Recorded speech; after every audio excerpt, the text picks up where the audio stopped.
मैं एपी सिंह समाज सेवी आज भारतवर्ष के 140 करोड़ भाई बहनों को प्रणाम करता हूँ। मैं इस वीडियो के माध्यम से अपने समाज के चढ़ते उतरते कार्यों के संबंध में, उत्थान और पतन के संबंध में बताना चाहता हूँ। भाइयों, मैं एक छोटे से किसान परिवार में जन्म लेकर गांव में ही मेरी पालन पोषण हुआ, शिक्षा ली और गांव में मैं किसान बच्चों के साथ खेतों में खेत तक कूदता था और उसी के बाद मैंने शिक्षा प्राप्त करके सेना में गया और सेना में 32 वर्ष अपना योगदान दिया। मैंने देखा है कि मैंने सुना है कि हमारा भारत एक सोने की चिड़िया कहा जाता था।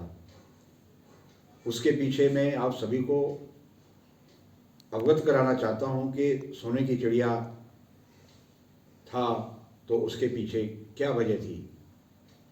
मैंने देखा है कि आज हमारा समाज का संपूर्ण वर्ग अपने वास्तविक स्वरूप से बदलता जा रहा है, अपने व्यवसाय, अपने कर्म से दूर हट रहा है।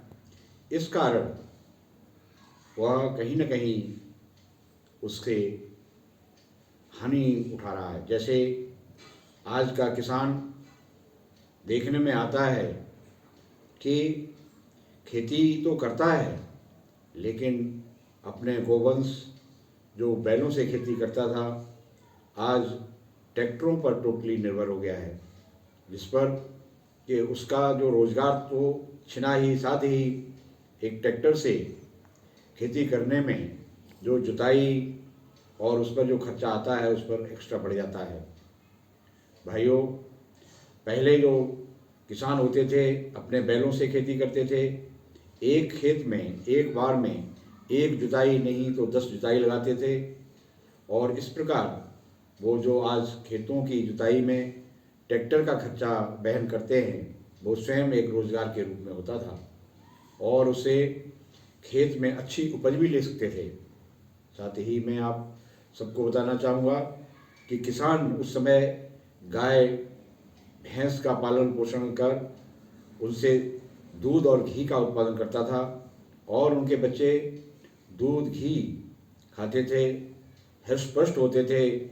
हर गांव में खेल कूद के लिए साधन होते थे, कुश्ती होती थी, दंगल लगते थे, कबड्डी खेली जाती थी और यहाँ तक कि वर्षा ऋतु में पूरे 4 महीने पूरे गांव के बच्चे लॉन्ग जंप, जिसको पैंता बोलते हैं, कूदते थे, जिससे बच्चों का अच्छा स्वास्थ्य रहता था, बीमारियां भी उनको नहीं लगती थी। और आज के दिन में लोग उत्पादन तो बड़ा है, गाय भैंस पाल रहे हैं, लेकिन पूरा का पूरा दूध दूध डेयरी में डाल रहे हैं। देखने में आता है कि अगर एक किसान के पास 12 किलो दूध है तो पूरा दूध 12 का 12 उसमें दुग्ध डेयरी में डालता है। यहाँ तक कि वो अपने बच्चों और अपने परिवार के लिए 2 किलो दूध भी नहीं रखता है। उस समय किसान भाइयों, हमारा देश में जो किसान हैं वहाँ सब्जी का उत्पादन कुछ ही लोग करते हैं। उसके अलावा दूध, दही, मक्खन से अपना खाकर बच्चों का उसी से खाना खाते थे और वो एक तरह से हमारे खाद्य का अहम हिस्सा था। आज हमारे बच्चों को ना दूध मिल रहा है, न दही मिल रहा है, न मट्ठा मिल रहा है, न मक्खन मिल रहा है। लगातार हमारे बच्चों का, जो हमारे किसान परिवार के बच्चे हैं, उनका स्वास्थ्य गिर रहा है और देखने में मिलता है कि हमारे किसान भाई खेती की तरफ से अपना ध्यान हटाकर वो अन्य आलोचनाओं में लगे रहते हैं, ना अपने बच्चों पर ध्यान देते हैं, ना ही स्वयं पर ध्यान देते हैं। वो अपने बच्चे 8 और 10 वर्ष 12 वर्ष की अवस्था होते होते वो या तो गुटखा, तम्बाकू, बीड़ी, शराब के आदी हो जाते हैं, जिससे लगातार समाज का नैतिक पतन भी हो रहा है, साथ साथ उनका आर्थिक नुकसान भी हो रहा है। आज बहन भाइयों, मैं आपसे बताना चाहता हूं कि सरकार इस दिशा में बहुत सारे कदम उठा रही है। हमारे प्रधानमंत्री, माननीय प्रधानमंत्री जी ने जो किसान निधि के द्वारा हर किसान के खाते में पैसे पहुंचाए जा रहे हैं, लेकिन आज आपको बताना चाहता हूं इस वीडियो के माध्यम से कि हमारा किसान स्वयं अपना रास्ता भटक गया है। उसे अपना सुबह से उठकर शाम तक का क्या कार्य करना है उसे स्वयं पता नहीं है। न वो अपने बच्चों पर ध्यान दे रहा है, न स्वयं ध्यान दे रहा है, न अपने पशुओं पर ध्यान दे रहा है, न ही उसे ये पता है कि उसे आगे क्या करना है। दूसरी दिशा में भाइयों, मैं आपसे बताना चाहूँगा कि हमारे समाज की जितनी भी जातियां हैं उनको उनके कर्म के आधार पर उन भागों में बांटा गया था। आज मैं आपसे कहना चाहता हूं कि हमारे वो सभी वर्ग अपने वास्तविक कर्म से दूर हट रहे हैं।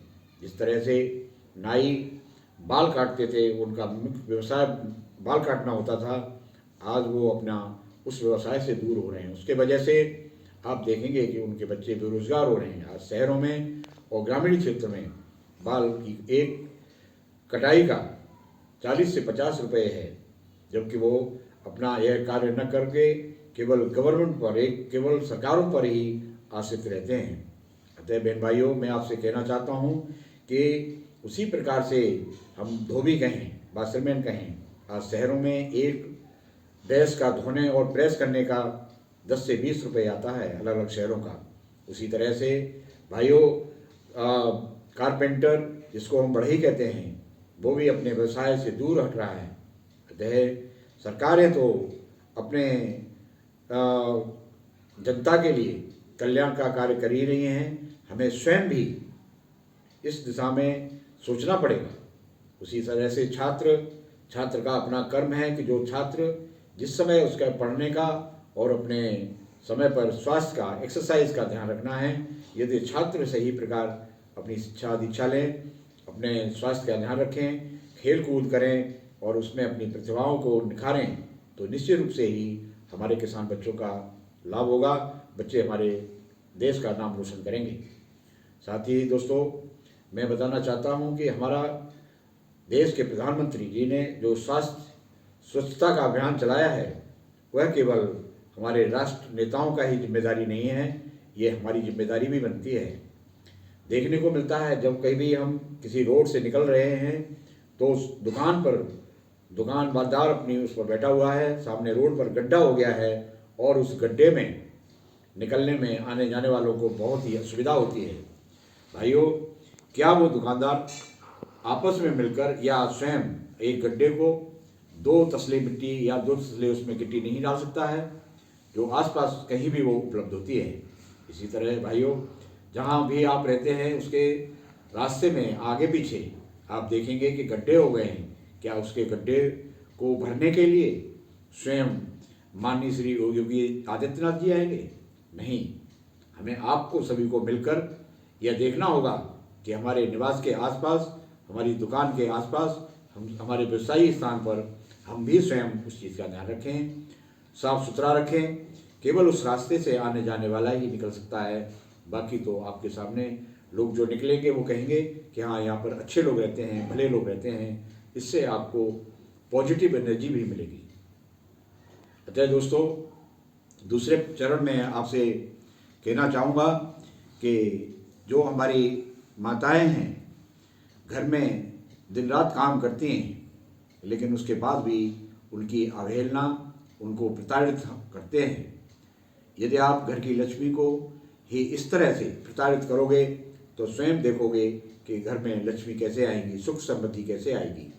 अतः भाइयों, ये हम सबको जानने की ज़रूरत है कि हमें एक परिवार को चलाने के लिए हमें स्वयं अपने कर्म पर ध्यान देना होगा, अपने बच्चों पर ध्यान देना होगा और अपने घर में जिस तरह से हमारे राजनेता हमारे मंदिरों का निर्माण कर रहे हैं, पूजा स्थलों का निर्माण कर रहे हैं, हम स्वयं अपने घर में एक मंदिर रखें छोटा सा, उसमें सुबह शाम पूजा अर्चना करें, जिसके आपके घर में सुख समृद्धि आएगी। दूसरा महत्वपूर्ण पहलू यह है कि आज हम अपने घर का कोई वित्तीय प्लान या कोई भी प्लानिंग लेके नहीं चलते, जिसमें हमारे पास वर्ष में कितनी आमदनी होगी और वर्ष में हमारे कितने खर्चे होने वाले हैं। अतः दोस्तों, बगैर प्लान के हम अगर घर में इस तरह से खर्च करेंगे, हमारे पास अगर आमदनी अठन्नी और खर्चा रुपया करेंगे, तो निश्चित रूप से ही हम अवनति की ओर जा रहे हैं, उन्नति की ओर नहीं जा रहे हैं। अतः दोस्तों, हमें ये देखना पड़ेगा कि अगर हमारा खर्चा अधिक हो रहा है तो उस खर्चे को हम कहाँ से कटौती कर सकते हैं। आज दोस्तों, मैं उसी के बारे में आपसे कहूँगा कि अगर हमारे घर में बेटी है और बेटी की शादी में अगर दहेज देना पड़े, तो निश्चित रूप से जिस घर में अगर पैसा नहीं है तो वो कर्ज लेके देगा, उस तरह से वो कर्ज रूप में। इस प्रकार हमारा समाज एक बुरी प्रथा से ग्रसित है। इस सब को हमें दूर भगाना होगा। उसी क्रम में अगर कोई किसी घर में मृत्यु हो जाती है तो उसमें उस परिवार के ऊपर इतना बड़ा दुख का पहाड़ टूटता है, लेकिन लोग उसमें मृत्यु भोज के रूप में खाते हैं। आज भी मैं देखता हूँ गांव में जिन लोगों के पास करने के लिए, मृत्यु भोज देने के लिए पैसा नहीं है, लेकिन समाज उन पर जबरदस्ती करता है और वो कर्ज लेकर मृत्यु भोज देते हैं। उससे वो कर्ज से ग्रसित हो जाता है और इसके कारण उसे अपनी ज़मीन बेचनी पड़ती है। अपनी बच्चों की शिक्षा दीक्षा में जो पैसा लगाना चाहिए वो नहीं लगा पाता है। इस प्रकार एक पूरा परिवार एक पतन की ओर चला जाता है, जिस पर उस समय ही नहीं उसके बच्चों पर भी बहुत कुप्रभाव पड़ता है। अतः दोस्तों, मैं इस वीडियो के माध्यम से आप सभी से अवगत कराना चाहता हूँ कि दहेज प्रथा, मृत्यु भोज, नशा मुक्ति, इन सब से हमें दूर रहना है। इससे हमें समाज से दूर भगाना है। हमारी सरकारें इस ओर बहुत सारे कदम उठा रही हैं। यदि हम ध्यान से देखें तो प्रत्येक सरकार, चाहे हमारे माननीय प्रधानमंत्री हों, चाहे हमारे माननीय मुख्यमंत्री हों, 24 घंटे इस पर काम कर रहे थे हमारे देश की जनता की उत्थान के लिए, हमारा देश को विकास के लिए। मगर हम स्वयं ना अपना ध्यान रखते हैं, ना अपने परिवार का ध्यान रखते हैं, ना अपने आसपास के वातावरण का ध्यान रखते हैं। इस तरह हमारा देश तरक्की नहीं कर सकता। अतः दोस्तों, इस वीडियो के माध्यम से मैं सभी से बताना चाहता हूँ कि हम प्रत्येक को ये संकल्प लेना होगा, चाहे वो किसान हो, चाहे वो सैनिक हो, चाहे वो छात्र हो, चाहे वो कर्म से नाई हों, चाहे बासरमैन हों, चाहे बढ़ई हों, हमें हर एक वर्ग को, व्यवसायी हों, हर एक को अपने कर्म पर विशेष ध्यान देना होगा। अपने खर्चे और अपनी इनकम का बैलेंस बना के चलना पड़ेगा, तभी हमारे देश का उत्थान हो सकता है, हमारा देश का विकास हो सकता है। आज हमारे प्रधानमंत्री इसमें दिन रात कार्य कर रहे हैं कि हमारा देश विकसित बने, आर्थिक स्तर पर हमारा देश विश्व में एक 5वें स्थान को ग्रहण कर चुका है, काफ़ी देशों को पीछे छोड़ता जा रहा है। लेकिन ऐसे बदलते युग में हम सभी को ये प्रण लेना होगा, ये संकल्प लेना होगा कि हमारी ड्यूटी क्या है। यदि हम अपनी ड्यूटी सही प्रकार करेंगे, जो भी सरकारी कर्मचारी हैं जो कार्यालय में जाते हैं, उनकी ड्यूटी 8 घंटे निर्धारित की गई है। अगर वो 8 घंटे सही मन से अपना अगर कार्य करेंगे तो निश्चित रूप से हमारे देश को प्रगति ओर ले जाएंगे। उसी तरह से एक शिक्षक जिसको अध्यापन का कार्य है, वो अगर स्कूल में जाते हैं तो स्कूल में जाके अगर बच्चों को पढ़ाई कराते हैं, उससे हमारे बच्चे इंटेलिजेंट होंगे और शिक्षा के जगत में वो अपना रोजगार के साथ साथ हमारे देश का भी नाम रोशन करेंगे। इसी क्रम में मैं आप सभी से कहना चाहूँगा कि जो भी जहाँ भी हैं, चाहे वो शिक्षक हैं, चाहे वो डॉक्टर हैं, चाहे वो किसान हैं, चाहे वो छात्र हैं, सभी को अपने कर्म पर ध्यान देना होगा, अपने परिवार पर ध्यान देना होगा, तभी हमारा देश विकसित बन सकता है और अपने देश के लिए हम अपना योगदान दे सकते हैं। अतः दोस्तों, इसके लिए मैंने एक संगठन बनाया है, राष्ट्रीय जन चेतना जागरण संगठन। इस मंच के माध्यम से मैं किसी सरकार विशेष के विरोध में नहीं हूँ, लेकिन मैं कहना चाहता हूँ कि हमारे राजनेता, चाहे वो किसी भी पार्टी से संबंध रखते हों, दिन रात हमारे देश के उत्थान के लिए, हमारे उत्थान के लिए, हमारे परिवार के उत्थान के लिए कार्य कर रहे हैं। अतः हमें स्वयं भी अपना योगदान देकर इस देश को बढ़ाने में अपना सहभागी बनना पड़ेगा। अतः दोस्तों, आज जिस संगठन की बात कर रहा हूँ मैं, राष्ट्रीय जन चेतना जागरण संगठन, उसका विस्तार पूरे भारत में मेरे सेना में रहते हुए जो दोस्त मेरे थे वो उस पर जुड़े हुए हैं, उसकी सराहना कर रहे हैं, उस पर काम कर रहे हैं। और अब मैं इस संगठन को तीव्र गति से बढ़ा रहा हूँ। राष्ट्रीय स्तर पर, प्रदेश स्तर पर, जोनल स्तर पर, जिला स्तर पर, तहसील, ब्लॉक और गांव स्तर पर इसके सदस्य बनाने जा रहे हैं। अतः आप सभी से निवेदन है कि इस संगठन से जुड़कर देश के कल्याण में अपनी भागीदारी निभाएं। मेरा मोबाइल नंबर है जिस पर व्हाट्सएप भी है 7218094075। पुनः सुने, मेरा मोबाइल नंबर है 7218094075। जय हिंद, जय भारत।